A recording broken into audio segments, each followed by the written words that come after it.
I'm 88 years old. I survived a war in the jungle, built a multi-million-dollar firm from the dirt up, and I watched the only woman I ever truly loved walk out the door after 42 years of marriage. I am going to tell you the brutal truth about why she left, not the soft, comfortable lies your couple's therapist charges you $200 an hour to hear. Not the "we just grew apart" bullshit your buddies feed you over cheap beers at the local bar to protect your fragile ego. Listen to the silence in this room. You hear that? That is the deafening roar of a house that hasn't felt a heartbeat in over a decade. My hands shake every morning when I pour this bitter black coffee, not just from the arthritis, but from the freezing chill of sitting in a house too big for one man. I can still smell her vanilla perfume. Don't you dare scroll past this. Sit down, pay attention, because the ugly truth I am about to carve into your skull is the exact reason your own wife is looking at you right now across the dinner table like you are a damn stranger. And if you don't swallow your pride and listen to this today, you will be sitting in this exact same empty leather chair, waiting for a phone that never, ever rings. Let me take you back to 1978. I was 42 years old, the newly minted vice president of a logistics firm in Chicago. I wore tailored suits, drove a brand new Lincoln Continental, and thought I was the undisputed king of the world. I thought I was doing exactly what a man was supposed to do. I was providing. That's the ultimate shield we men hide behind, isn't it? The great American delusion. You convince yourself that because you're killing yourself at the office, because you're putting a turkey on the table and keeping the heat on in a 4-bedroom house in the suburbs, you are a good husband. But let me tell you what providing actually looked like. It looked like me pulling into the driveway at 9:30 p.m. on a Tuesday, the crunch of the tires on the gravel, the engine clicking as it cooled down in the freezing Illinois night. I'd unlock the front door, briefcase heavy in my hand. The house was always quiet, too quiet. I'd walk into the kitchen, and there she would be, sitting at the oak table under the dim yellow light of the stove hood. She wouldn't be yelling. I wish to God she had yelled. Yelling means there is still fire. Yelling means she still believes you can hear her. No, she would just look at me. Her eyes, I still see them when I close mine. They were hollow, exhausted, not from physical labor, but from the bone-deep weariness of being utterly invisible. On the counter, a plate of pot roast under a piece of aluminum foil, cold, reheated twice, then abandoned. Rough day at the firm, I'd say, loosening my tie, walking straight past her to the liquor cabinet to pour a double scotch. I didn't ask about her day. I didn't touch her shoulder. I didn't even really look at her. I took her presence for granted, like the furniture or the foundation of the house, always there holding me up, so I never felt the need to inspect the cracks. Then there was the Saturday in the summer of '81. The smell of freshly cut grass was drifting through the screen door. Our son, Tommy, was 9. He stood in the doorway of my home office, holding 2 leather baseball gloves. He just looked at me with that desperate, hopeful expression kids have. I was buried in spreadsheets, a major merger. "Not now, buddy," I muttered, barely glancing up. "Dad's securing our future. Maybe tomorrow." Tomorrow. The biggest lie a man tells his family. I heard his sneakers squeak on the hardwood floor as he walked away. And then I heard her voice from the hallway, just a whisper, but it cut through the silence like a scalpel. "It's okay, baby," she told him. "We'll go to the park, just you and me." She had stopped making excuses for me. She had stopped telling him, "Daddy's just busy." She had accepted that I was a ghost, haunting my own life. The most haunting memory of all, our 15th anniversary. I had my secretary buy her a diamond tennis bracelet. Sent it home with a courier. I thought I was a genius. I thought I was generous. I finally got home past midnight. The house was pitch black. I walked upstairs, exhausted. She was asleep, but the bedside lamp was still on. She was wearing the silk nightgown she bought for our honeymoon, and the room, it smelled heavily of that vanilla perfume she only wore on special occasions. She had gotten dressed up for me, and she had waited, watched the clock tick past 8, then 9, then 10, until the hope finally suffocated in her chest. The velvet box with the diamond bracelet was sitting unopened on my pillow. I didn't cheat on my wife. I never laid a hand on her. I didn't gamble away our savings, and because of that, my ego told me I was a saint. But I did something far worse. I starved her. Day by day, hour by hour, I starved her of emotional connection, of intimacy, of my presence. I built a fortress of money and success, and I locked her outside in the cold. And I had the audacity to wonder why she stopped knocking. Fast forward to today, a Sunday evening in late November. I am 88 years old. This house is paid off, 3 times over. It's got smart thermostats, perimeter security cameras, and a refrigerator that alerts me when I'm out of milk. But it doesn't have a soul. It hasn't had a soul in a very, very long time. My phone vibrates on the glass coffee table. The screen lights up, casting a harsh, sterile blue glow on my wrinkled hands.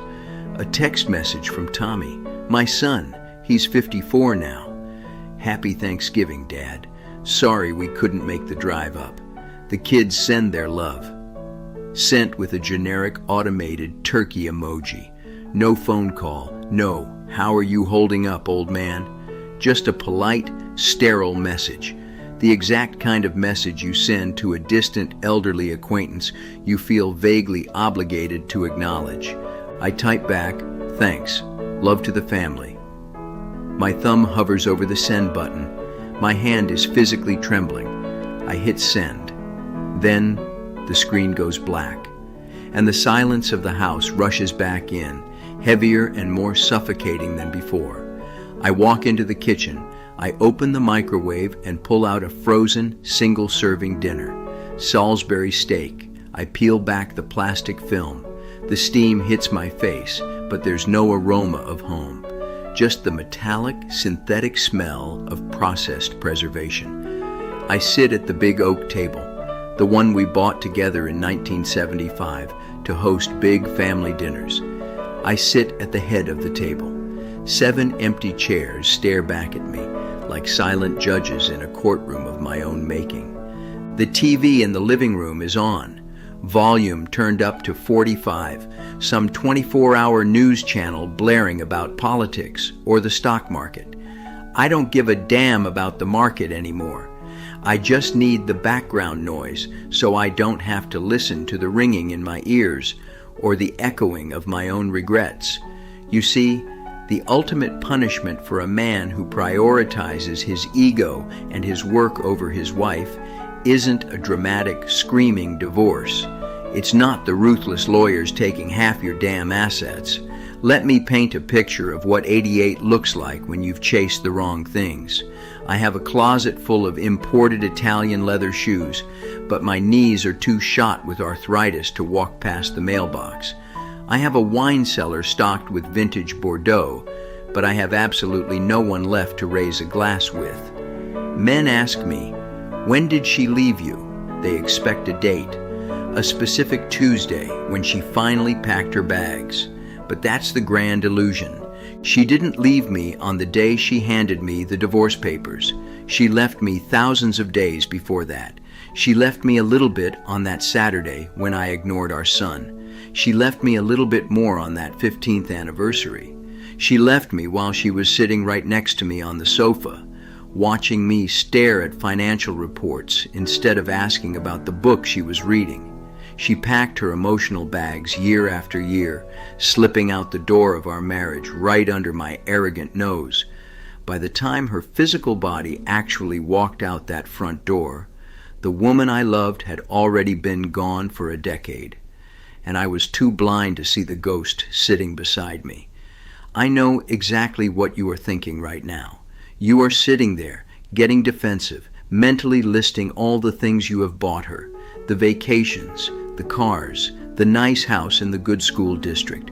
You are clinging to your ego like a drowning man to a piece of rotten driftwood. But let me tell you something about the male ego.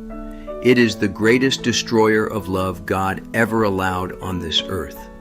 From the time we are little boys, society beats this lie into our thick skulls. It tells us that our value as men is measured strictly by our output, by the size of our paycheck, the title on our door, the weight of the watch on our wrist. So, we become providers. And being a provider is noble. It is necessary. But listen to me very carefully. It is also the absolute easiest place for a coward to hide. Yes, I called you a coward, because it takes zero courage to sign a check. It takes zero courage to work a 12-hour shift when you are good at your job and everyone respects you there. You know what takes real terrifying courage? Looking the woman you love in the eye and saying, "I am terrified I am failing you." Sitting on the edge of the bed and simply listening to her pain without trying to fix it like a broken carburetor. That is what a partner does. We use providing as an excuse to avoid partnering, because partnering requires emotional vulnerability. It requires putting down the shield. It requires taking off the armor that makes you feel powerful in the boardroom and standing emotionally naked in your own home. Your wife didn't marry an ATM. She didn't marry a corporate resume. She married a man she desperately wanted to laugh with, cry with, and navigate this brutal world with, but you replaced that man with a machine, a highly efficient, money-making machine, and then you have the audacity to act like a victim when she unplugs it. She didn't want the damn diamond bracelet. She wanted the man who was supposed to be holding the box. You tell yourself, she'll understand eventually. She'll see everything I did was for her. No, she won't, because she knows the truth you refuse to admit in the mirror. You didn't do it for her.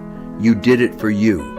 You did it to feel like a big man, and you sacrificed her spirit on the altar of your own pride. We spend our youth building a kingdom only to realize in our old age that we exiled our queen.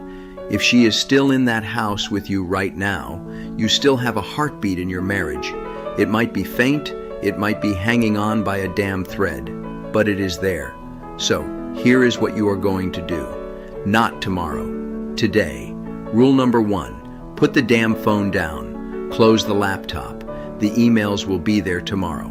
The company will survive without your brilliant input for one evening, but your marriage will not survive another night of your absence.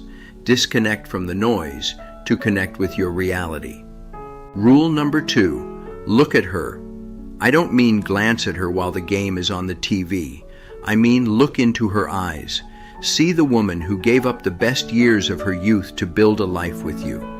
Acknowledge her. Tell her, I see you. Rule number 3, and this is the hardest part for arrogant guys like us. Shut your mouth and listen. When she tells you she is overwhelmed, do not offer a logistical solution.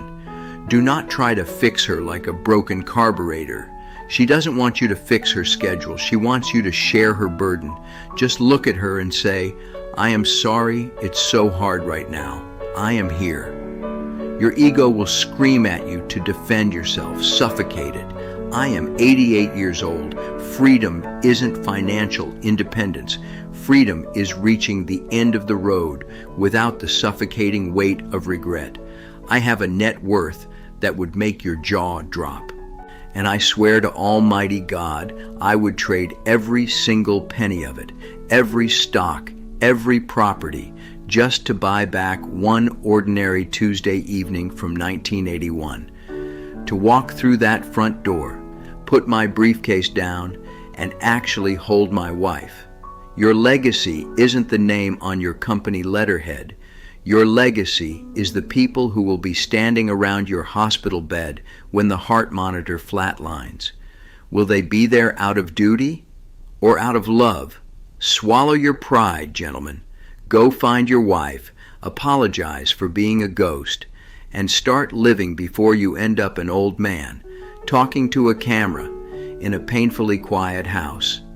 Now get out of here. Make it right.